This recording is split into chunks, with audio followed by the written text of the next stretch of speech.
فاسألوا أهل الذكر إن كنتم لا تعلمون.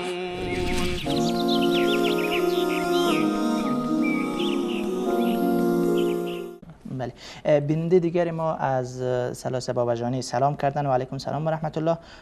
سوال کردن که در مورد حکم خود ارزایی شرح بدهید.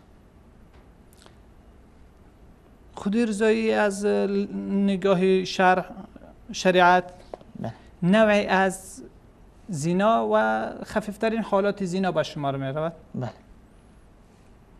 یعنی از به مرتبه زنای رسمی نمیرسه، اما یک شاخه از شاخه های او به شمار رفته و از لحاظ طبی هم نادرست به حساب شده.